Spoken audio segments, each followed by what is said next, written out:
You are our everything. We ask you to be with us, Lord. Be with us in this moment. In Jesus' name we pray. Amen. All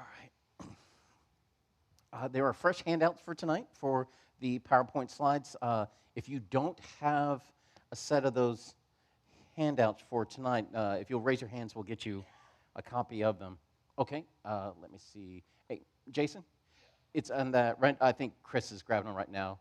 Jean, Jana, and anybody else that might need one if you'd let Chris know. Thank you, Chris. But you'll see on the very top slide, on your handouts and up here, is both the chapters that we're going to go over, but there's also an email. Again, this AC3 is a little bit of a work in progress. We are trying to find what our pace is going to be and how we're going to get everything together. And one of those things is a need for discussion. Obviously, we're running very fast. To cover all of Genesis in 4 1-hour-ish sessions is a lot. But there needs to be an outlet for the questions that you may have. Because again, even though I'm acting as guide, not teacher, there needs to be a place for us to discuss those things that we run into, areas of confusion, things that we want someone else's opinion just to kind of see where ours stack up. What we're going to do is after Genesis, so that's not next week, we'll be finishing up Genesis, but 2 weeks from now, we will have a Q&A for both the Tuesday and the Wednesday sessions. That email address up there is in case you have questions, you want to make sure that you don't forget or you can't be with us and you're hoping to get your question answered during the live stream portion, which is Wednesday night that we're doing right now. You can use this. This is the church email, and you can fire off your questions. If you think of something, you're like, ooh, I want this question, I want to get it submitted, see if I can get it answered, then use this email. We won't be able to check it during the actual live stream, most likely, but if you can get it to us before that, then we'll have a chance to look at it and make sure that we're as researched as we can going into the night for questions, discussion, and to make sure that we're also sharpening iron against iron as well. But after Genesis, we will have a Q&A long-form discussion session, and then we'll start Exodus on the week after that. And we'll kind of see how it flows and what the body responds to and what the need and the demand is, because we want to try to hit all ends, but most especially cover the full counsel of God, and there can be absolutely no compromises on that. We need to cover the entire Bible. That is our target. So that is up there for you. You can email that with any questions that you have, and again, in 2 weeks, we will have a Q&A time in here as we all gather together. So bring your questions, thoughts, things that you would like to discuss as part of the group, and we'll try to use our time as efficiently as possible. Today, we are jumping in on Genesis chapter 24, and now we're going to look at two patriarchs together. We're going to look at Isaac, and we're going to look at Jacob. Now, that's a lot. They're both very complicated characters. There's quite a bit to look at and to think about there. So we're starting at chapter 24, and now we have this kind of weird bleed over where we have both Abraham and Isaac kind of being addressed in the chapter, but neither one fully rises to the major actor within the chapter. It's really this unnamed servant. The unnamed servant is kind of doing all of the stuff, but we have transition points like this during Genesis and throughout the Bible where it's not particularly on one or the other, but it is the fingerprints of God working through it. And this is how chapter 24 starts. We have this scene beginning with Abraham asking for an unnamed servant to come before him and to carry out one particular task. He's going to send this servant to get a bride for the son of promise, for Isaac. He doesn't do this for Ishmael. Ishmael's marriage is arranged by Hagar, but he wants to do one for Isaac, and he brings in this servant, and verse 1 contains the lens for everything else that's about to follow. Abraham was old. The Lord had blessed Abraham, and Abraham wanted to create something, plan a household for his son, because it shows that Abraham knows he's not going to live forever. He's not going to get to receive the fullness of the promise that God was promised to the descendants of Abraham. He's a gatekeeper, but this has been his heart for a long time, to create something that is going to last and continue to bless generations that come after him. So he calls his oldest and most trusted servant, that's verse 2, the one who is in charge of all that he owned. Now, our question should be, is this Eleazar from Genesis chapter 15, when Abraham said, well, how can you promise me this great blessing when one that was born in my house, referring to a servant born in his house, is my heir? And we don't know if this is Eleazar, but it makes sense logically that it would be. However, the bigger point is that the servant is not named. The identity of the servant doesn't seem to be the most important facet, even though the servant's going to be listed all the way through the next section we're about to read. But this seems to be very intentional. Right away, we need to start seeing some of the beautiful characteristics that are present here that we're going to see later on in the New Testament when it comes to Jesus, particularly Jesus receiving his bride. And he tells us that he's going to send us the helper. He's going to send us the Holy Spirit. But the job of the Holy Spirit is never to glorify the Holy Spirit. The job of the Holy Spirit, what he's going to do is he's going to reveal to us the Father through the teachings of the Son. He glorifies the Son, who then glorifies the Father. And this is the dynamic we're going to see through this chapter here, especially when we get later on to the end. And he's got Rebekah with him, and she goes, "Who's that guy in the field?" And then this unnamed servant proceeds to tell her, the bride, about the bridegroom that she is about to meet. So he says, "I'm going to task you with this," and he asks this servant, this unnamed servant, "Place your hand under my thigh and then take an oath." Now, right away, we're going to start seeing stuff that seems a little odd to us because culturally we have no touchstone for this particular thing. What does it mean that he's placing his hand underneath Abraham's thigh? We need to understand that he's most likely not wearing underwear the way we understand underwear at the time. He's wearing his robe, and he's asking him to do this. So this is a flesh-on-flesh contact.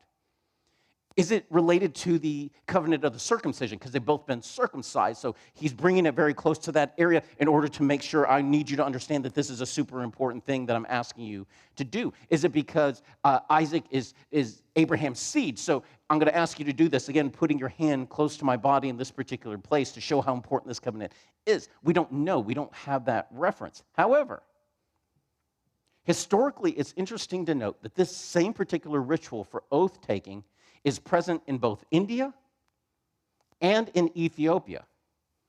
Now, Ethiopia is a little bit more obvious to us. It seems like they have more connections to the Christian church and even to Jewish traditions. The way we understand the connection is what we'll see later on in the Acts of the Apostles. But India is really interesting because many of the animal sacrifices and the rituals around them that they do in India could almost be taken out of the book of Leviticus.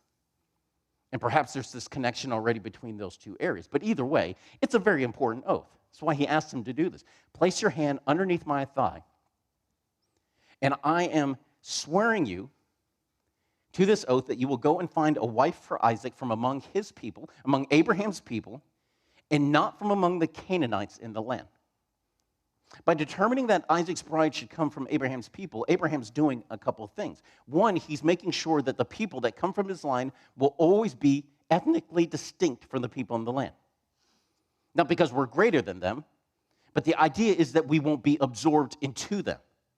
Now, this is going to be something that Jacob will have to argue and fight against later. We'll see this around during Shechem. And even when we get to the life of Joseph, Joseph has enough wherewithal to place his family in such a place that the Egyptians will not just kind of overtake them and they'll get absorbed into the greater whole.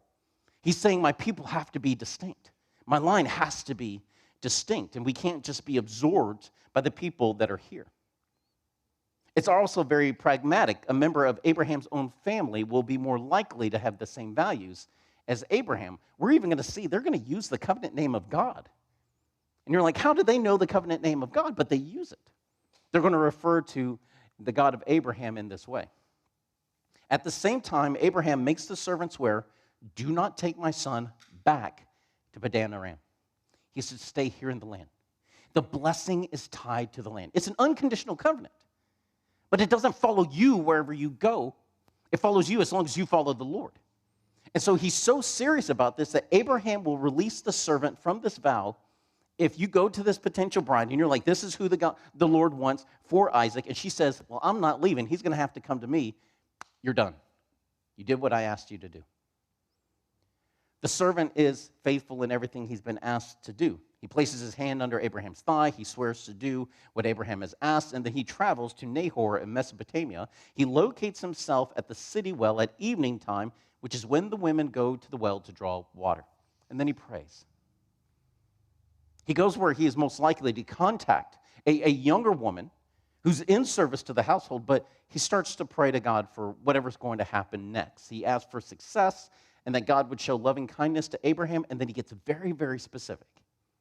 He explains to God his situation and what he's doing there. And he starts off with the obvious. I'm by a spring. Now, it's interesting he's by a spring and not just a well that's sitting down in the water table. They didn't just dig this down. This is a well that's fed by a spring at the bottom. And it's an interesting thought because when we see what's going to happen in a moment, it shows us that the water that Rebekah is taking and giving to both this unnamed servant and to his camels as well, she offers living water to those that she ministers to. Not stale water, not rank water, but living water. He says to God, the daughters of the city are coming, and may it be to the girl to whom I say, please let down your jar so that I may drink. And then she responds, drink, and I will water your camels also. May she be the one. It is a very specific prayer. It has so many caveats to it. The likelihood that it's going to be completed is very unlikely. But then we're told, and she appeared before he even finished speaking. Despite this extremely complicated prayer that he gives up, God is already moving. He didn't need the prayer of the unnamed servant to go, oh, well, I guess I better get started. He already has Rebekah in movement before the servant was done with his prayer. And as she approaches, we're giving her qualifications. Now, two of the qualifications are on the outside, and they're a bit obvious. She's beautiful. She's a virgin. And then it confirms she's a virgin. She has never been touched by a man. The servant goes to meet her, and that's where we start to see her inside most important qualification. She's a servant. She's going to the well to fill her jar. Now, the servant encounters her, and he asks her for a drink, and graciously she offers him a drink. It's Middle Eastern hospitality. This should not surprise us. It should surprise us if she refused.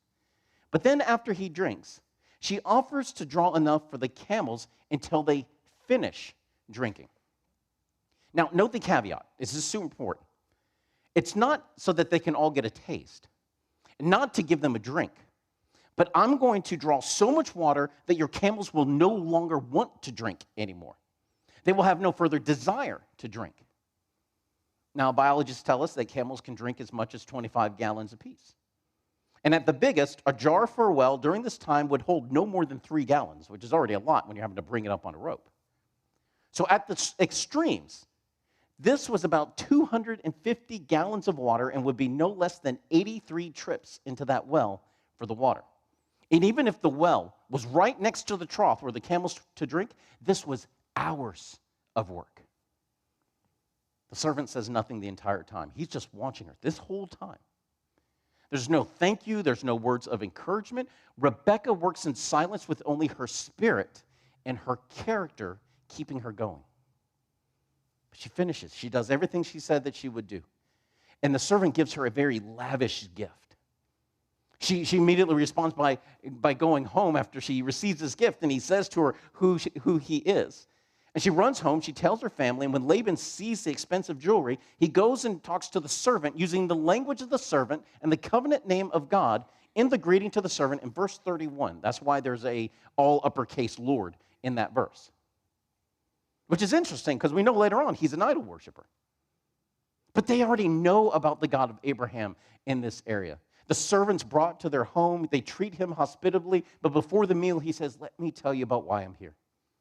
And this is what we see in verses 34 through 48. He gives them the history of Abraham, how his master has been blessed and what he's doing here.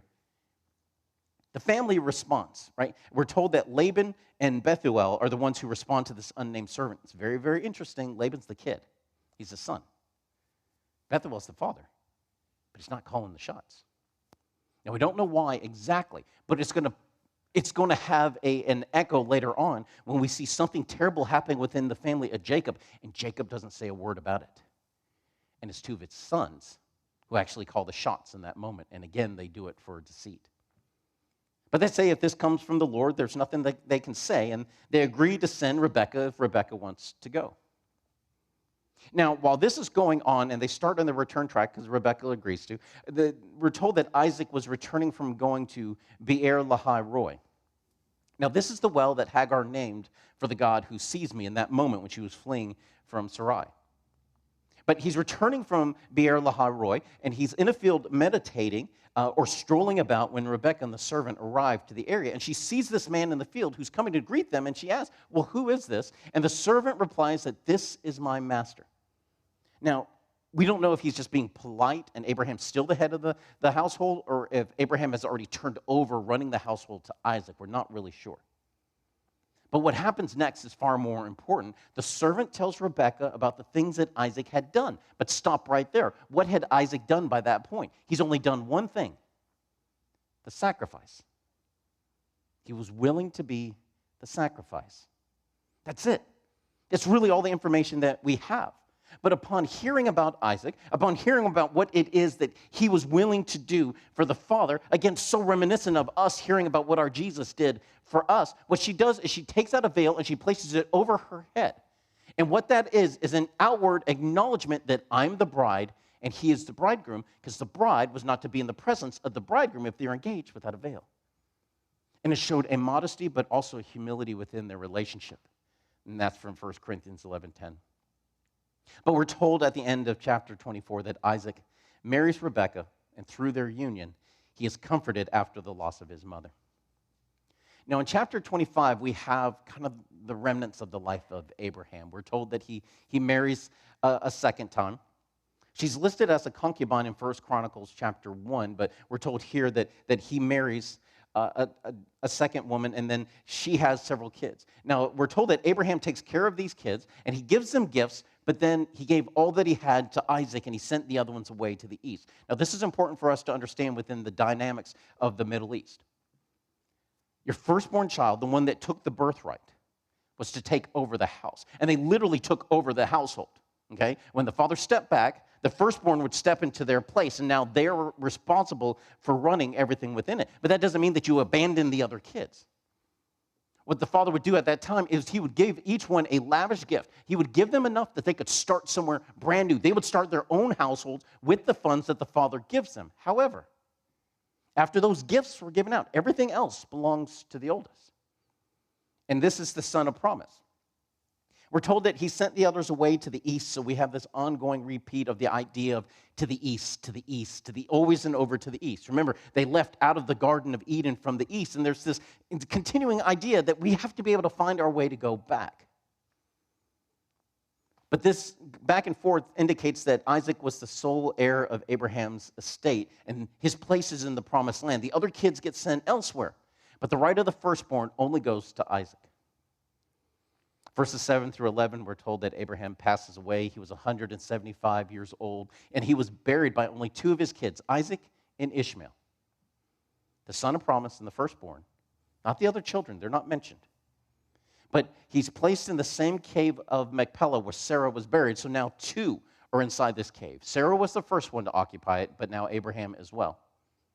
And we're told that after the death of Abraham, that God blessed Isaac, and Isaac continued to live by this Be'er Lahai Roi. So again, the well of the God who sees me.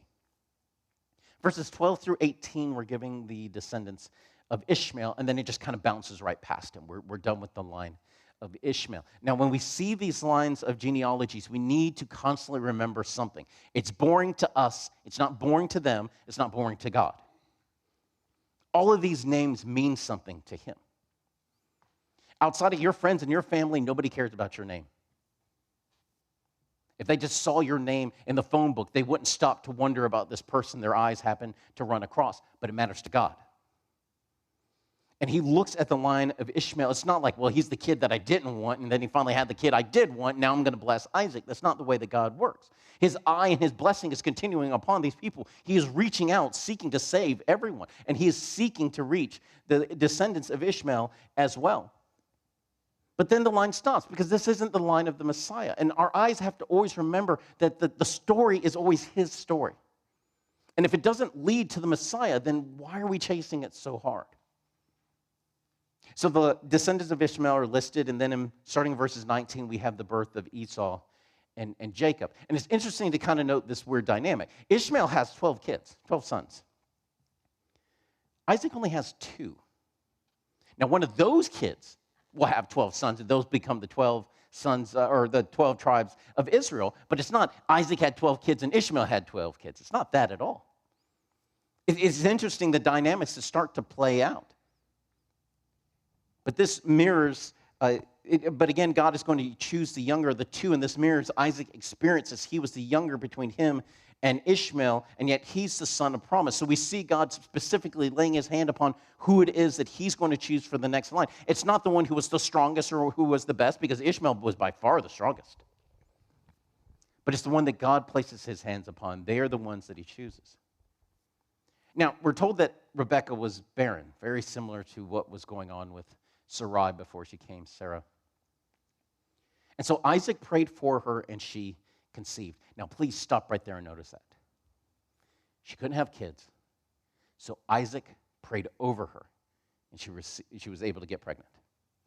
Now, I want you to notice this, because later on we're going to run into this moment with the deception, and the argument exists, and there's no clear way for us to prove it, that when God tells her about what's going to happen with the two kids here in just a second, the prophecy about the older serving the younger, some believe that the reason that Isaac is going to do later what he's going to do within the deception when he tries to bless Esau is because Rebekah didn't tell him what was going on. Now, I have no way to prove one way or the other. Neither does anybody else. But I have a hard time believing that a dad who is so invested in the pregnancy of his wife that he stops in that moment to pray over his wife. And if you have ever done that, where you prayed over someone to have a child, even if it's not your wife and it's not your child and it's not your family, you are invested in that moment and what happens next. And when that baby is conceived, I mean, it's like we all had a baby. It's excitement. It is celebration. So I have a hard time believing, well, he was just not concerned about what was happening later on when he stops to pray for her and she conceives. But she does, and she's pregnant with twins, and we're told that the children struggled within her. Right? And she goes to talk to the Lord about what's going on because something clearly is wrong. But here's the thing that I wonder about. She hasn't had any other kids. How does she know something's wrong? This tells us this is how much turmoil there was in her body, that even someone who's a first-time mother knows something's not right. And how beautiful is her response. It's not to go back to Isaac. It's to go to the Lord. And she inquires of the Lord, what's going on? Why is there this struggle within me? And God gives her a very specific prophecy about the babies in her womb. They are two people. They will represent two distinct nations. One will be stronger than the other. The older will serve the younger. Again, there's questions about whether or not Isaac knew about this prophecy. But regardless, Rebekah knows. She clearly knows. And when the babies are born, we're told that Esau came out first, and he was covered in red hair, and he's described like a hairy garment. Now, I know some people say that all babies are beautiful, and they're liars. They're just trying to be polite and welcome Exhibit A, Esau. I mean, when your kid comes out and they look like a hairy garment, that's not a pretty baby. So they call him hairy, right? They call him Esau. And then as he's coming out, Jacob is holding on to his heel, and he's pulled out by the effort that it took to get Esau out. Jacob doesn't come out on his own effort. This is very important. When Jacob is born, he didn't come out of his own effort. It wasn't his mom just pushing him out. He comes out because of the effort of another. And this is how he comes into life. And because he's holding onto the heel of Esau, they call him heel catcher. Now, these are not flattering names, but they're very descriptive. But they're so important for us because this will be the character for Jacob for a long period on. And this is why later on when we go through the prophets, we'll see sometimes God talking to Israel, and he calls him Jacob. And you're like, no, they're Israel. No, you're acting like a Jacob. In verses 27 through 28, we see the family dynamic. As they grew up, the parents start to get favorites. We're told Esau became a hunter who spent his days out in the open country, but Jacob was a peaceful man living in tents. Now, some people look at that living in tents and go, oh, well, that means Jacob was just a big old wimp. That's not what it means. I mean, it could be true, but that's not what it means. Living in a tent, it may be a way of referencing Genesis 4:20 when we're told that those who dwell in tents have livestock. And it may be a way of referencing those who raise sheep, those who live a Bedouin lifestyle. And because the sheep are always moving, they have to be able to pick up stakes and move. And if they live in a city or if there's farmers or something like that, they have to have one stationary ground. But if you're following a sheep, wherever the sheep go, you have to be able to move your household. And this may make more sense when it comes to Jacob and explain his great success with the flock in chapter 30 when his flock continues to increase, but Laban's will decrease. But again, the parents have their favorites. Like one likes Esau, the mom likes Jacob, and then we have verses 29 through 34 where Esau will sell his birthright. Esau is the firstborn. By the culture, it should go to Esau. All the blessings, the birthright, the right, the authority to be over the family. And then one day, Esau is returning from the field where Jacob had cooked a stew, and we're told that Esau was famished. Now, that's an interesting detail to acknowledge there because it seems to indicate, maybe, just maybe, it seems to indicate that maybe Esau's hunt was not successful. So he comes in hungry, but he's got nothing to cook. And because he's been unsuccessful in the efforts of his own hands, he comes in and he sees his brother cooking stuff, and he goes, hey, give me a swallow of your stew. Now, we need to understand what's going on. Esau doesn't ask for like a bite. He asks for a swallow, and the Hebrew word for swallow means to swallow greedily. Give me your stew. Give me until I'm done eating. It's that kind of dynamic. And what Jacob does is he asks for the birthright of the firstborn first. Now, there is much to disparage Jacob about. He is a very sneaky character in a lot of areas. He is not a good dad through a vast majority of the scriptures that we have. But we need to understand right here in this moment, he really doesn't do anything wrong. He doesn't do anything in the dark. It's not sneaky. It's not like chapter 27. He's upfront about what he wants. Transaction. You want this, you want stew. I want the birthright. If you want the stew more than you want the birthright, you'll give me the birthright and I'll give you the stew. It's very honest what he's doing. But what it shows more than anything is that he values the birthright and what it represents. His brother doesn't. He sells the birthright to Jacob, and he says, what use is this birthright to me if I'm starving to death? He's not starving to death. He's hungry, he's famished, but he's come back to his father's household. Isaac is extremely wealthy. He's got all the food that he wants if he would but wait a moment for someone to make him a sandwich, but it doesn't matter. What it does show is this hyperbole reveals that Esau is a man who's ruled by his fleshly appetites. And what he wants now. This is confirmed in verse 34 when we are flat out told that Esau despised his birthright. After the meal, Esau rose, went on his way. Verse 34, this indicates there is no sense of loss or regret in Esau. It was nothing to him. Contrast this to chapter 37. When he finds out that he's been swindled out of the blessing, we're told that he weeps over the loss of the blessing. Esau will weep over the loss of the blessing, but not over the birthright. He did not value the birthright or being the head of the family and the spiritual overtones that went with it, but he will be furious at being deprived of the stuff that comes from the blessing. Now, chapter 26, we have this moment with Isaac, when Isaac is moving around again. There's another famine in the land, replay of stuff that's going on with Abraham, and we need to understand how important it is that this event happens before the deception in chapter 27. Because it's a replay of something that happened with Abraham. It seems like Isaac was having plans to go to Egypt because God specifically comes to him and says, do not go to Egypt.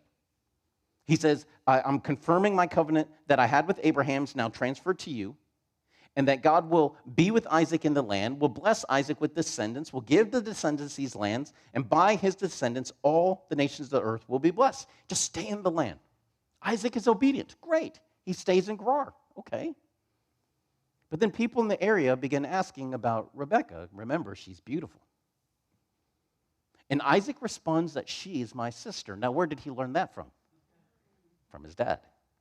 This is going to be important. We're going to see this repeat going on throughout Genesis. What the son sees the dad do, the son does too. It is an ongoing repeat throughout the patriarchs. It's a big deal. This comes from the same fear as Abraham, that these people will kill me and take my wife. And again, what we see is Isaac preserving his status at the cost of a potential risk of Rebekah. Now, notice this. This is going to be huge in the life of Jacob, too. And this is even worse than Abraham because he doesn't even have the half-truth that she's my half-sister like Abraham had. It's a straight lie. But he's doing this for a long period of time. We don't know how long, but we're told it's a long time that they're in the land. And Abimelech, who's the head of the people in that area, likely not the exact same person like we discussed before, is probably a chieftain title, but he sees them together and he goes, oh, she is not your sister. You're being way too affectionate with her. And we're told that he saw Isaac caressing Rebekah. And so Abimelech comes and he confronts Isaac and he goes, what did you do to us? Because what if one of our people had gone and lain with your wife, and now we would have violated the law? You placed all of us at risk. Isaac explains his rationale in response to Isaac's claim for fear of his life. Abimelech declares a death sentence for anyone who touches Isaac or his wife. Rebekah's not listed by name. It's almost like Abimelech knows she's not part of this. It's not her deception, it's your deception. And so she's nameless in it because it wasn't her duplicity. But even though Isaac is blessed by God, verses 12 through 25, we're told he has difficulties in the land. Now he started to lie. He started to corrupt his witness. There's this unrighteousness now happening inside of the house. And while their flocks are in the area, they start digging wells because they have all these people they need to support. And we're told that the Philistines in the area were jealous of Isaac and his well. So they start filling up the wells dug by the servants with earth in an effort to drive him out. And we have well after well after well where this happens, where they dig a well, they find water, and the people in the land come, no, that's our well. And finally he digs a well, and nobody argues with him, and he names it and says, okay, there's room finally for me in this area. From here, Isaac goes to Beersheba, where God appears to him in a dream and reassures him, I will be with you. I will bless you, and I will multiply you for the sake of Abraham, not for your sake, the sake of your father. And in response to this, Isaac builds an altar and he worships the Lord. And we're told he pitches his tent, an indication of establishing self in the land, and then he digs another well, again, an intention of staying in the land. Now, Isaac has a lot of faults. He's got big faults. We're going to see it in the next chapter. But in moments like this, he does well. He's fearful of his life. He's getting all this kind of just static from the people around him. And God comes to him and says, stay. I'm telling you to stay. I'll make room for you. Just stay. And Isaac does. And he even builds an altar and worships God. While he's in the land, verses 26 through 33, Abimelech comes to Isaac, and now he brings his close advisor, so a political advisor, and a military commander. Again, they're going to seek to make a covenant with Isaac, just like the other Abimelech made a covenant with Abraham. And they say, we see the Lord is with you, and we're asking you to make a covenant with us to do us no harm, just as we did no harm to you. Now, why is this kind of oath required? Because they can't trust Isaac. You already lied to us once. You already put us at risk once. You know what? We heard stories about our dad and what happened when Abraham came through the land, and he told him in a dream, you're a dead man for what you did. You put us all at risk. We can't trust you to do good. So make this oath with us. And he does. They make the oath with them, and as they're departing, Isaac's servants report a new well has been dug, and Isaac calls it Sheba, which means an oath, from which Beersheba gets its name. So both Abraham and Isaac named the area Beersheba, referencing an oath. That's a repeat of Genesis 21. But what this confirms, that what God promised to Abraham, he promises to Isaac. Verses 34 through 35, we're told that Esau marries, but he's not interested in asking his parents who he should marry. He tells them who he's going to marry, and he marries 2 Hittite women. And we're told specifically this brings grief to Isaac and Rebekah because he had no desire to remain sanctified from the people of the land. It shows how unfit Esau was for the blessing or the birthright. He didn't have a heart at all for the things of God. He cared only about the things of his flesh. Chapter 27, everything comes apart. In the beginning of the chapter, we're told that Isaac calls to Esau. He says, I'm going to die soon. He doesn't. He lives for a long time after this. But his eyesight's failing him. And he feels like he's near the end of his life. So he says, son, come to me. I want you to go and I want you to hunt some game and prepare a savory dish such as I love. It indicates that what Isaac is about to do is not spirit-based, it's flesh-based. The thing for my fleshly appetite, do that for me. And if you do this thing for my fleshly appetite, I'm going to bless you with the spiritual blessing. And he asks them to do this for that specific purpose. And we need to always beware a person who's ruled by their appetites. But now Rebekah's overhear this. And as she overhears what's going on, and rather than approach Isaac regarding his folly, she circumvents him. Now here we come back to that idea of the prophecy before, and whether or not Rebekah shared with Isaac what it is that God told her about the older serving the younger. And we kind of come to this point where it really doesn't matter. Because the bottom line is this. Rebekah did not feel she could go to her husband and to correct him over the spiritual wrong. And why could she not? Chapter 26, you lied about who I was. You were willing to risk me so that you could stay safe. And at that point, he has now circumvented himself, and we go right back to the garden in the fall, and that place where the wife's desire is for the husband, to overrule him in that area. You failed to be the headship you were supposed to be in the garden. Because of that, I'm going to strive for it, because somebody has to stand in that place. And we see the fruits bearing out here in this moment. She goes to Jacob, and she reveals Isaac's conversation with Esau. And she does this after Esau has gone to the field to get game. So she's already cutting out one of her kids, too. Now, we need to notice Esau doesn't have the integrity to go to his dad and goes, yeah, I'd love that, but you kind of got to give it to Jacob. You see, I sort of sold my birthright for some stew. He doesn't do it. He wants the stuff. So he goes out to get the game, and Rebekah tells Jacob her plan for Jacob to bring a savory meal, and she's going to disguise him. Jacob responds, Esau is hairy, and I'm smooth. He's going to realize the deception. He's going to curse me as the deceiver. And after she tells him what she's going to do, she tells him this. She says, any curse that there will be is going to be upon me. And sadly, Jacob will also put the welfare of his mother over his personal condition. Now, where did he learn that? What the son sees the dad do, the son does too. It is an ongoing thing, but we need to see this, see it how prominently it appears right here in the life of Jacob. We're told that Jacob gets dressed up the way that his mother wants him to get dressed up. She thinks of everything. We'll see this in a moment. And Jacob goes into Isaac, and he declares himself to be Esau, and Esau, and Isaac is immediately suspicious, and he goes, how'd you get back so quickly? Here, come here, let me touch you in order to confirm your identity. That's verse 22. And when Jacob comes close, Isaac can not only feel him, but he smells the smell of Esau's clothing, verse 27, and only then does he begin blessing him. This tells us how strong the persona of Esau was. That you know him by touch, because he's a super hairy guy, and you know him by smell, because he smells like the outdoors.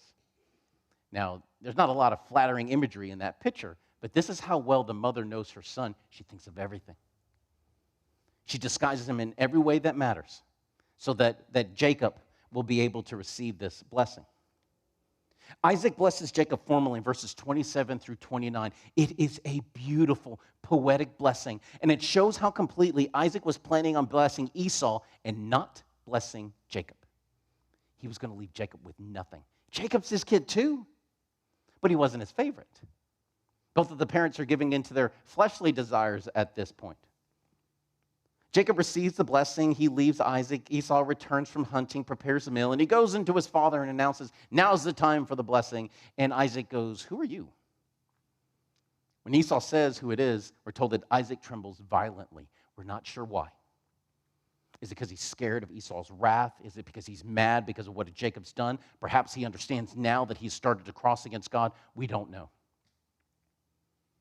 But Isaac reveals what had happened, and Esau cries out with an exceedingly great and bitter cry. Total opposite of what happens with the birthright. And he goes, bless me too, my father. He goes, I can't. I blessed your brother with everything. Esau disparages Jacob and claims that Jacob took away his birthright. And again, deception, lack of responsibility in both Isaac and Esau. No one taking up for the fact that they were not done what they were supposed to do. Jacob responds that he blessed Jacob with the best stuff, indicating how completely he planned to leave Jacob unblessed. And Esau again begs for a blessing, verse 38, in the most pitiful way. And then he weeps and says, bless me too. Do you only have one blessing? Isaac blesses Esau with this. He blesses him with a difficult life that you will eke out by force. You're going to be ruled by your brother, but eventually you'll get tired of it. You'll cast off his yoke from your neck. This is what he had saved for Jacob.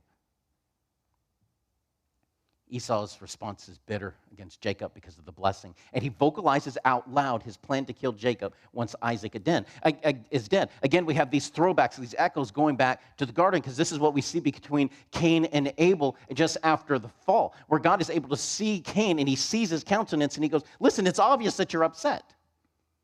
And now everybody knows what's going on in the heart of Esau because he's saying it out loud, and word reaches Rebekah. And rather, again, to go to Isaac and go, listen, you need to squash this right now, she again schemes on the side with Jacob. And this time she's going to send Jacob to her brother Laban. And she goes, listen, just go there for a few days till I get everything calmed down. And then you're going to come back. But this whole incident will be the last time that Jacob will see his mom alive. And what's interesting, as beautiful as Rebekah starts out, and she's an amazing figure by that well, we don't even know when Rebekah dies. It's not listed anywhere in the text for us. In chapter 28, we see Isaac send Jacob to Laban.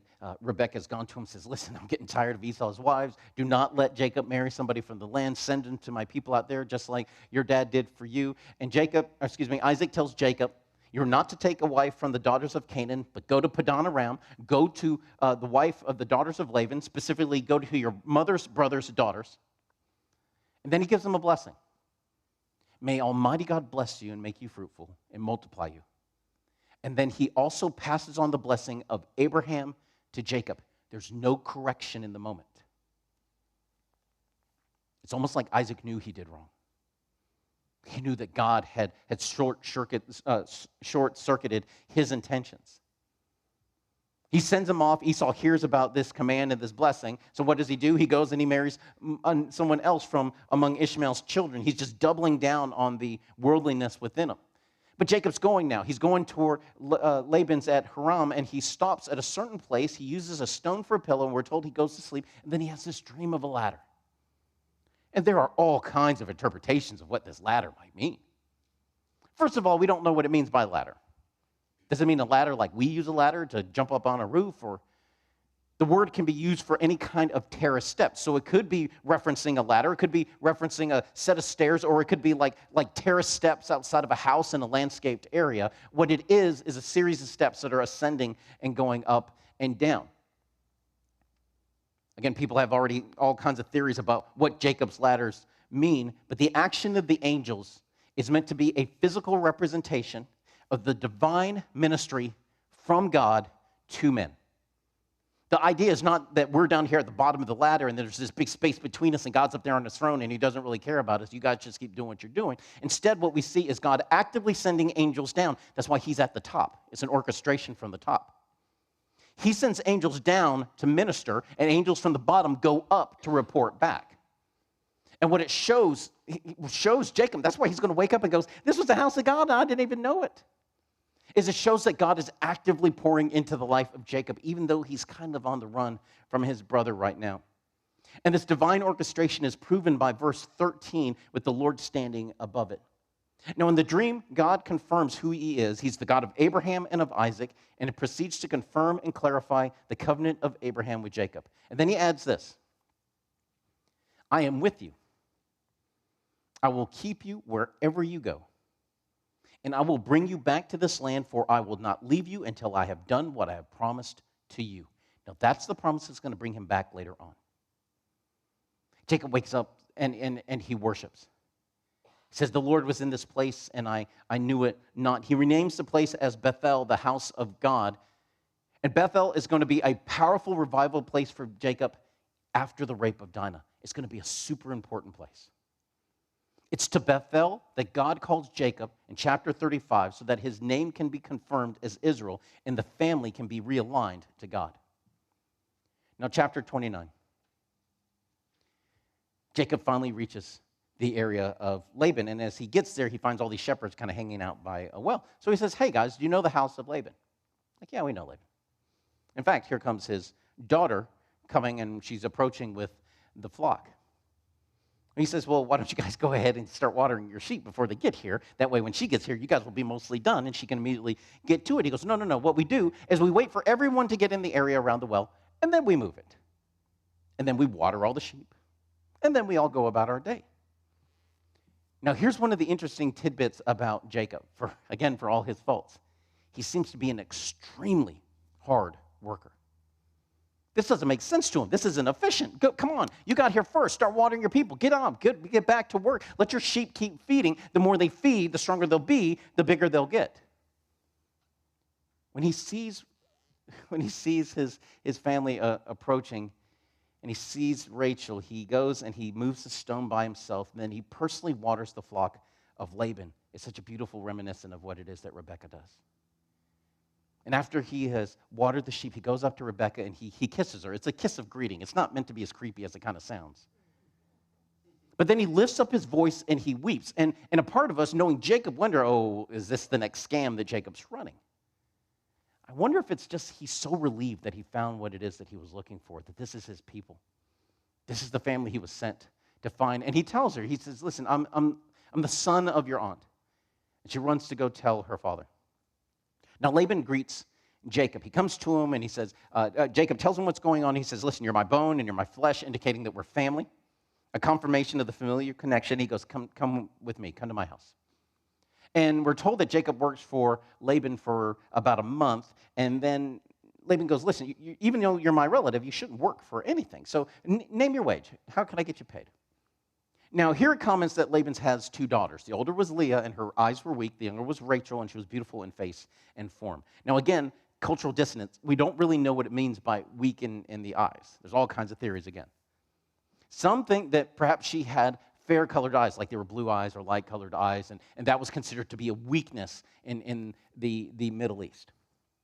Some think that maybe she had some kind of like gluey, goopy condition in her eyes, or that she was partially blind, or that she was cross-eyed or something like that. We have no idea, but we do know what was going on with Rachel and that she was beautiful. And the bottom line is that when Jacob looked at the 2 daughters, he was attracted to Rachel and not to Leah. And so what he states, this will be my wage. I will serve 7 years for the right to marry Rachel. Laban seals the agreement with the statement, stay with me. It means that Jacob could stay there, keep serving Laban, and would earn his wage. He's agreeing to the deal.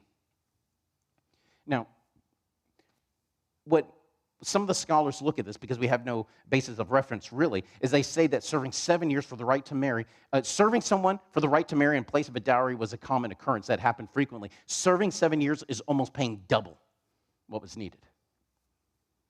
It is both an aspect of how much he was in love with Rachel, but what it also shows that he wanted to give an offer that Laban could not refuse. He is totally going to agree to this. Serve that long? Oh, yeah, absolutely. He agrees to it, and then Jacob will serve him, and the passage ends with like one of the most beautiful statements of love. Jacob served the 7 years, but for him it felt like a few days. Such was his love for Rachel. Beautiful. And then 7 years pass, and he wants his wife. Now, Laban holds a great feast, and in the evening, Laban sneaks Leah into Jacob's room, and then Jacob will share his wedding night with her. And he wakes up in the morning and he goes, what is going on? So he goes to Laban, and he goes, listen, this is not the one I served all these years for, so you need to explain to me what's going on. He goes, oh, didn't I tell you?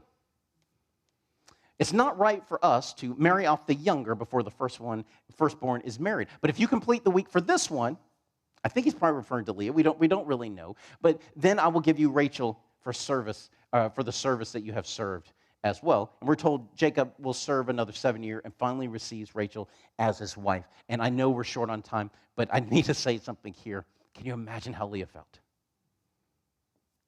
When you see her start to name her children, it is heartbreaking. And for all my years in counseling and walking alongside people, and in my years in the police department, I have come to understand this: when you see home after home after home that is hurting and hurting and hurting. God has specific roles for the father and the mother that the other one cannot complete, no matter how much they want to and they try. And there's one thing that the dad must do, because if he does not do this one particular thing, no one else in the world can do it the same way. They won't do it right. There will just be scars, ongoing scars. And the one thing the dad absolutely must do in the house that no one else can do is to confer the idea of value upon his children. And if a dad does not do that for his son, he will go wild trying to find value for his life.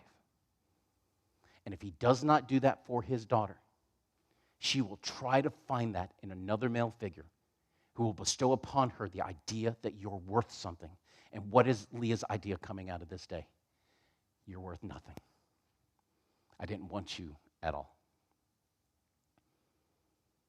We're told that Jacob joins with Rachel, he loves her more than he loves Leah. But because Leah was unloved, God opens her womb. But conversely, Rachel is barren.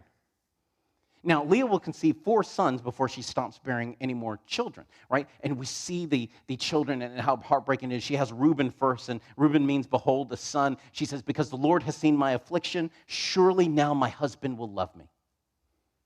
Then the second one, Simeon, which means heard. Because the Lord has heard that I am unloved, he has therefore given me this son also. Levi means joined to. This time my husband will become attached to me because I have borne him 3 sons. And it's just heartbreak after heartbreak after heartbreak. And then she has Judah, and everything in the life of Leah changes. Because this one she names praise. And she goes, this time I will praise the Lord. Now she suddenly stops bearing kids. And you're like, wait a minute, whoa, it just seems like she just got her head right. No, you don't understand. She doesn't need to have any more kids because she has just given birth to the son who will one day lead to the Messiah. She is now in the messianic line. And it only happens when her heart finally changes and she goes, you know what, I'm going to stop trying to seek what I need, the value that I need from my husband, because he's clearly not going to give it to me. Instead, I'm going to seek it from the Lord. And we'll see this even later on when she has other kids. Over and over again, she is going to name kids that point back to God when they are the kids of her own flesh. But then Leah stops bearing kids after Judah, and we go to chapter 30, and now Rachel's become jealous. She's jealous of Leah because she's not bearing children. And so her response to this is, you know what? I'm going to give my maid Bilhah to my husband as a kind of proxy wife, like a surrogate mother. And if they have kids, then those will essentially be my kids, so that's what she does. And Bilhah has Dan, which means a judge, and Naphtali, which means wrestling. And all of her names are going to be almost aimed at her sister. And we'll see this ongoing. There seems to be this giant hole inside of the heart of Rachel she can't seem to fill either. Because remember, she was also part of the deception on that wedding night. So Leah sees this, so what she do? She takes one of her handmaids, she gives it to Jacob as a wife as well. So she gives Zilpah to Jacob as a 4th wife, and Zilpah has Gad, which means how fortunate, or it means a troop, and Asher, which means happy. But again, there's this lightness to the names that she's naming these kids. Not like Rachel, they're almost kind of antagonistic and angry. Now we reach verse 14 and 21 of chapter 30, and then we have this interesting incident happens. Reuben is out farming in the field, and he finds some mandrakes. Again, we're not totally sure what the meaning of it was supposed to be. We believe that culturally at the time, they thought that mandrakes were an aphrodisiac and a fertility aid. So as he comes in the field with these mandrakes, Rachel comes up to Leah and goes, hey, give me your kids' mandrakes. And she snaps back. What, it's not enough that you've taken my husband? You want to take my mandrakes too? And Rachel goes, fine, if you want it that way, give me the mandrakes and you can have Jacob tonight. And so when Jacob gets in the field, he finds out that he has been rented for the night with mandrakes. But God looks upon her, and he has compassion for her. It says, verse 17 says, he gave heed to Leah, and she conceived, and she bears Issachar, which means recompense, and she names the next one Zebulun, which means exalted, and then she has the only daughter that's listed in the genealogies, Dinah. It means judgment.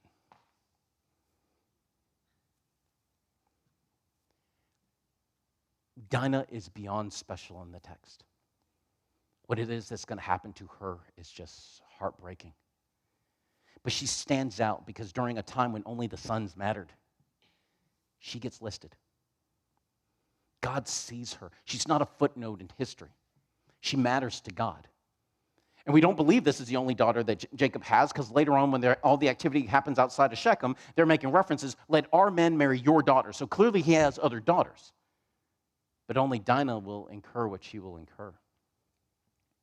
Finally, we're told that God remembered Rachel and she bore her son. It's not her scheming, it's not her machinations, it's not her negotiating that brings her a child.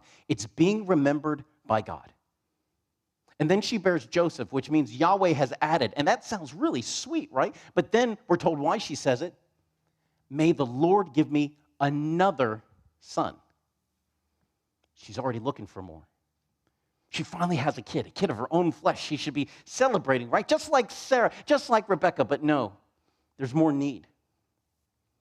Note that verse 23 says, God has taken away my reproach, yet she doesn't name Joseph after this idea like we see Leah naming her kids after.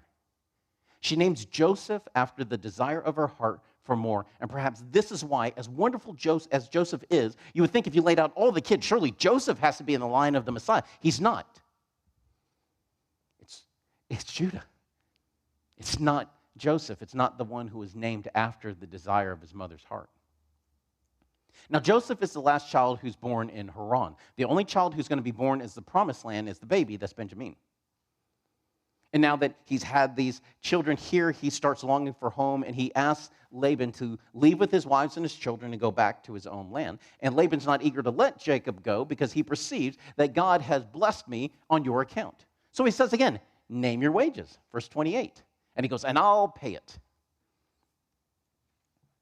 This time Jacob doesn't trust Laban to pay him. He goes, if you don't mind, I won't let you pay me, but this is what we'll do. I'm going to let the flock pay me. All the speckled and spotted sheep, those are going to be mine. We're going to go through today, and all of these sheep are going to be taken out. Now, the speckled and spotted sheep were considered to be an abnormal color among the sheep. It doesn't mean they were weaker or anything like that, but most of the sheep, the vast majority of the sheep, had a solid color. Being spotted or speckled was a deviant of the norm. So he goes, take these out. And we're going to put a couple of days' journey between the two flocks just to make sure there's no funny business going on. They separate them out to make sure the two flocks stay intact. Yet despite the distance, Jacob will run the distance between the two and care for both flocks. But then we look at verse 37 through 42, and we have this very complicated series of actions of Jacob, putting peeled rods in the water trough when certain sheep were there, and all these kind of things. And we're like, what's going on? And the truth is, we have no idea. Again, scholars still want to give their guesses. They say, well, what we think's going on is if the peeling, the bark was peeled off in a particular fashion, it would have the zigzag pattern across the rods, and it would look almost like a jungle to the sheep, and they would become frightened and be quicker. We don't know any of that stuff. What we do know is that Jacob clearly knows a lot about sheep. The whole scenario is hard to understand because we don't know what was going on, but the minor point is that Jacob used his superior knowledge of the flocks in order to game the system, but the greater point is that despite his superior knowledge, without God, it doesn't matter how crafty he was, because in the next chapter, Laban would have just taken everything away if God doesn't step in. Now, we have this going on with the flock, and in chapter 31, we see that the family of Laban is starting to turn against Jacob. They see that Jacob's flock keeps getting bigger, even though it started off smaller, and our father's flock is getting smaller. So they're starting to get a little bit mad with Jacob. And as the tides turn against him, God speaks to Jacob, and Jacob is told, return to the land of your fathers, and I will be with you. Jacob goes and tells his wife. It lists Rachel and Leah, doesn't mention the other two. But he tells them, God came to me in a dream. He revealed that he was behind the mating of a sheep. It's the reason why our flock has expanded so much. And he has commanded me, and he's given me a 3-part command. Arise, leave, and return. Arise, leave, and return. Again, there's this ongoing reminder. He's going to bless you. I want to bless you, but I need you in the land. I need you to be in the land of promise in this particular area. I can't bless you the way that I want to bless you as long as you're over here by your family. Rachel and Leah respond that if God has given this to you, then you absolutely do need to do whatever God has said to you. There's nothing here for us anymore, and Jacob flees. We're told he drives the livestock and his goods toward Canaan. At the time, Laban was shearing the sheep, and because there's a couple days distance between the flocks, Laban wouldn't have known right away that Jacob wasn't doing the same thing that he was doing. And he wouldn't have brought Jacob over for the shearing time because that's money time. And I don't want Jacob anywhere near us when it comes to money time. But 3 days later, he learns that Jacob has fled. Now, there's a 3-day increment between the 2 points, just like with Isaac. Abraham is told, go take your son, your only son, whom you love, to a mountain that I'm going to tell you and sacrifice your son to me. It's told 3-day journey between that moment and when they reach the mountain. Now we have another 3-day moment in the life of Jacob. The night prior to Laban reaching Jacob, God comes to Laban in a dream and tells him, you do not speak to Jacob, either good nor bad. Don't bless him. Don't threaten him. You don't have the power to do either.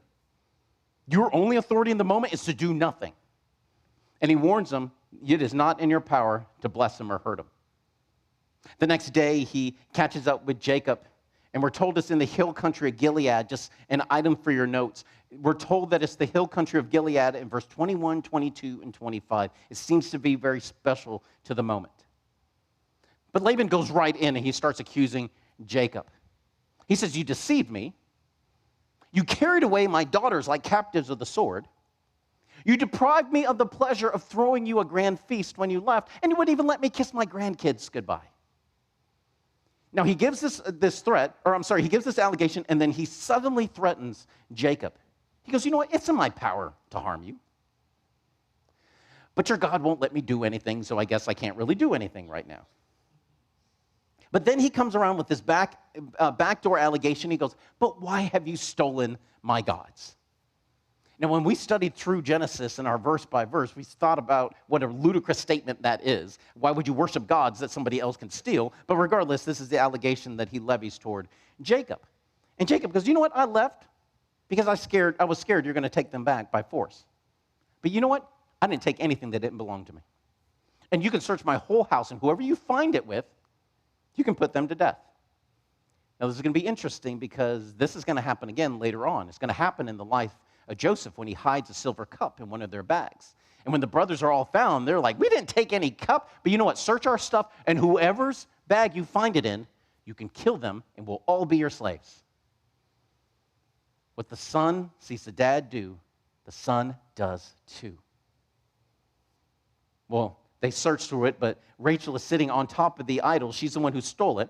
And when Laban comes to her, he says, listen, please forgive me, my lord. I can't get up. The way of women upon me. It's my menstrual cycle. And so he goes on, and then when he finds nothing, Jacob responds, and he rebukes Laban in front of everybody. He just blasts him in front of the group. He does this in front of all of the witnesses. And Laban rejects Jacob's description of the facts. And he claims, you know what? The daughters are mine, the kids are mine, the flocks are mine. And even though this is the way I see it, I can't do anything about it because the God of Abraham has interceded on your behalf. Even in the midst of his threat, he has to confess who protects Jacob. Now, Laban exhorts Jacob to make a covenant with him, and they're going to make this stone, and they're going to say, this heap of stones is a witness between us. The idea is that neither one of us are going to cross the heap of stones and attack the other one. Furthermore, he tells them, this heap of stones is going to watch you. The God that we're making this to is going to watch you. And if you do anything to my daughters, if you marry somebody else, if you mistreat them, this God is going to judge me. The God that won't let me touch you, the one who actually has the power to hurt or bless you, he is the one who will be watching you. And then the two separate, and we go into chapter 32. Now, in the beginning of it, Jacob starts sending messengers to Esau. He responds to Esau very politely. He calls him my lord. He refers to himself as Esau's servant. And he mentions that, hey, listen, I'm coming with lots of stuff. This is not bragging. Jacob is trying to appear as unthreatening to Esau's position as possible. Listen, you don't have to worry about the blessing. I'm not coming to take your stuff. All right? God has blessed me more than enough. So whatever you have in the land is cool. I just want to come home. The messengers return and go, hey, your brother heard about that you're coming back, and he's coming. Oh, by the way, he's got 400 men. This is a huge number of people. It's even more than the number of people that Abraham was able to muster when he went to go rescue his nephew Lot. And we're told when Jacob hears this, what does he do? He prays. He declares within his prayer that the God he's praying to is the one who called him back to the land. He confesses he is unworthy of what he has already received. He remembers that he crossed over the Jordan with only his staff, and God has brought him back with so much prosperity. He asks God to deliver him from the hand of his brother, and then he reminds God of his promise to prosper me and be with me wherever I go. Now, this is the prayer of Jacob, and these are good moments with Jacob. Because he understands what's coming, he is not crafty enough to figure out his way out of it. But he's still Jacob, so what does he do? He starts, you know what, I'm going to get a gift. I'm going to get a really good gift. I'm going to butter up my brother. So what he does is he gets hundreds of animals together. And they're split into 3 droves. They're all mixed together. And the idea is that I'm going to send them out of waves of presents. And as my brother's coming to me, he'll get the first wave, and then he'll get the second, and then the third. And by the time he gets to me, he's going to be pretty happy with me because I'm giving him a very expensive present. After the present was sent out, he sends them out over. Then he sends the wives and the children out. They're going to be placed in 3 droves as well. First, there's the maid and the children. They're a little bit expendable. Then he's going to send Leah, and she's not my favorite, and her kids, okay, they'll go too. But then I'm going to send out Rachel and Joseph, and they're going to come out last, and they're my favorites. But there's an interesting dynamic. There's one of those things that stick in your head after time in the army. When you're studying tactics, you see the difference. In the time I was in, it was all about the Soviet Union and having to worry about the Russian army. But one of the things we learned about the Russian army is when they go out in their companies, what they tend to do is they send this tiny little force out of just a couple guys first. And what happens is that tiny little element will run into the enemy, and they'll all get killed. But then the commander will know, oh, that's where the bad guys are, and they'll use the rest of the company to go and just swarm the enemy. So that front little bit, they're expendable. I'll bring my big guns later. But the United States Army is different. What we do is we send a very strong front that will buy time. We won't get wiped out in the beginning, and once we have that first encounter, then the rest of the company with us will be able to maneuver around to crush the enemy. What it shows in the heart of Jacob is he's sending out those he can afford to lose first, and then he goes last. Why? Because what the son sees the dad do, the son does too. He saw Isaac do it. He heard about Grandpa Abraham do it. We sacrifice everyone else for ourselves to make sure we don't get hurt. Remember this. Remember this. It matters so much because it's all about to change. Verse 24 through 32, Jacob wrestles with God. We're told when he's alone, after he had sent everyone else away, this man comes to him and they wrestle all night long. And when the man saw that he could not prevail over Jacob, that Jacob would not relent, he touches his hip socket so that it becomes dislocated. Now that seems like a dirty trick. What, you couldn't beat me like a real man, so you're going to cheat and put my hip out of socket? That's not what's going on. Because we know later on that Jacob's going to go, man, I saw the face of God and lived.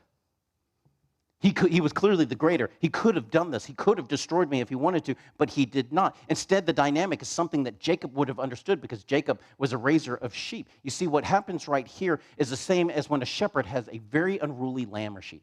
It just won't listen. Keeps running away, keeps doing things it's not supposed to do. So what the shepherd does, the shepherd goes and he gets the sheep and then he breaks the leg of the sheep. Now it can't run away. What the shepherd does is he picks up the sheep now and he carries it on his shoulder and he starts to walk around with it until the leg is all healed up. Over that course of time, he feeds the sheep over his shoulder while he's carrying it. When the sheep is thirsty, he provides water for it. When the sheep needed additional salt in order to substantiate its diet, it would lick the salt from the back of the neck of the shepherd, and they would grow very close during that time. And when the leg was all healed up, he'd put the sheep back down, and that sheep wouldn't wander away again because it had learned that the shepherd's heart is for me. And the safest place for me is to be by the shepherd. That's what goes on here. He pops that hip out of socket. Says, you can't run anymore, Jacob. Now you have to be with me. The man told Jacob, let me go, for the dawn is breaking. And it's not in the text, but it's one of those things, it's the way I understand the passage. The reason that he tells him this is because as long as Jacob keeps wrestling God in the dark, God can provide the grace to not judge him yet. But if the sunlight comes up and you force me to see you, and you force yourself to see me, I have to judge you, Jacob. I have to judge you for who you are before you are fully made brand new. So let me go now, Jacob. Let me go now so I don't have to judge you. This idea is confirmed, at least for me, in verse 30, when it says that he saw God face to face and was not destroyed. It's because this encounter happened in the dark, but Jacob responds, I won't let you go unless you bless me. It confirms that Jacob knew the man was the greater because only the greater can bless the lesser. And it shows how completely Jacob knew of his need and that this man alone can provide what it is that I needed. The man asked Jacob his name. It's a counterpoint to Genesis 27, verse 18, when Isaac asked Jacob, who are you? And in that moment, Jacob lied and he responded, Esau. But now he answers the truth and he says, my name is Jacob, heel catcher, the one who trips up my brother. The man says, you're not Jacob anymore. Now you're Israel, right? Just like he renamed Abram to Abraham, it shows an ownership over Jacob. And he names Israel because he wrestled with God and man and has prevailed. And the idea is not that he won the wrestling match, it's that he endured and was not destroyed. God blesses him, and then he leaves. And Jacob calls the place Peniel, which means I have seen God face to face, and my life has been preserved, because Peniel means face of God. And it's a beautiful, poetic final moment to it as we go into chapter 33, because it talks about how now Israel will go over as the sun began to rise up. In chapter 33, Jacob finally meets with Esau. Now, here's where the change happens. Before, he was sending out everyone before him. Now, the gifts have already reached Esau by this point. But in verse 3, if you look at verse 3 in chapter 33, it says, he goes ahead of them. He presents himself to Esau first. Before, let the kids go, let the wives go, let them go. If they get hurt, it's okay, I'll have room to run. But now he doesn't. He's changed. He goes first.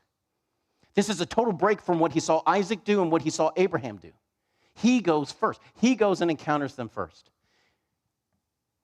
We're told that Esau comes to him, he embraces Jacob, he kisses him, and they weep together. Esau asks about the gifts that greeted Jacob, and he says, they are gifts so I can find favor in your sight. And Esau goes, no, I'm good. But Jacob is very insistent. He says, please take these, because when I see the favor in your face, it's like I'm seeing the face of God.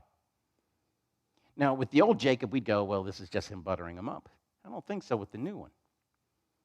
It seems like when he saw the favor in the face of Esau, he goes, only my God could have done this, because I remember how angry you were. And this is like me seeing the face of God. This is the grace of God in you.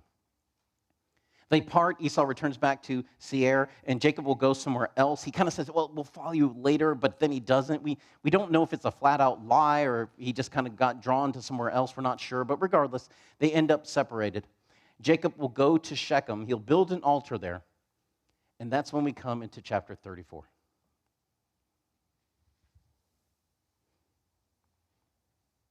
This is one of the hardest passages in all of the Old Testament. It's right up there with Judges, and boy, it's tough. We're told Dinah, the only daughter that is named from the line of Jacob, she is fellowshipping with the daughters in the land. Shechem, who's the prince of this particular city, it says he sees her and he takes her and he oppresses her. He defiled her. There's no kind way of saying, this is not a seduction. This is not a willing participant. And yet somehow this person, who there's no other way to say it, is a rapist, he is the most honorable person in the city. Now let that sink in for a moment. He's the best one they had, and Jacob chose to live by them. He chose to live. He even builds an altar outside. Boy, he's doing all the holy stuff, right? We're told that Shechem is deeply attracted to her, that he loved and he spoke tenderly to her, and we have a hard time processing that. How are you going to speak nicely to her after this? Is it guilt because he understands what it is that he does? Is he just so in love with her that this is what we do in this area? We just take people and we take what we want from them, and this isn't out of the ordinary? We don't understand. But none of this affection accuses his salt against her. There's no way you can look at this and excuse it away as anything except for what it is. And then he goes to his dad and he goes, Dad, arrange for me to get married to Dinah. Now, it's an interesting thought. We're going to see this later on when we get to the book of Exodus and Leviticus. What he's doing is he's trying to marry her. Jacob hears about the defilement of his daughter, but he doesn't do a thing because his sons are not yet with him. When the brothers return from the field, they hear what has been done, and they are angry because Shechem has done a disgraceful thing in Israel. Now, as dad and as brother, I could think about the things that would be going through my head and my heart. Anger seems like a completely appropriate thing for what's going on. And there's ways that they could have handled this that would have been consistent with the law of God. But as this marriage proposal comes, instead of just addressing it head on for what it is and calling it what it is, instead we see Jacob completely step back. Even Reuben, the oldest, takes a step back. And instead we have the next two oldest, Simeon and Levi. They do all the dealing. It's just like when Rebekah was negotiated for to go. It's Laban. He's the one who makes the deal. He's the one who's acting on behalf of the family. And in this moment, what the son saw the dad do, the sons do too. It's deceit. Instead of going, we absolutely will not give you our sister, they say, well, we can't give you our sister unless You and every single male in the city are circumcised because you see we have this covenant with God. Hamor and Shechem agree to the deal. They say this is great, and this is the way that they sell it. They go back to the city and goes, yeah, I know, this isn't exciting. We're all going to do this particular surgery thing. But here's the good part. They're super rich. They're going to marry our daughters, we're going to marry theirs, and then we're just going to kind of take all their money. It's going to become part of us. We're going to get absorbed. We're going to absorb them into us. It's the thing that Abraham was worried about all that time ago, that you're going to get absorbed into the land if you intermarry with the people in the land. And the guys go, this is great. We're absolutely going to do it. And apparently they all jump on it on the same day, because then 3 days after this group circumcision, we're told when they're in the greatest amount of pain, Simeon and Levi sneak into the city and they kill every single male.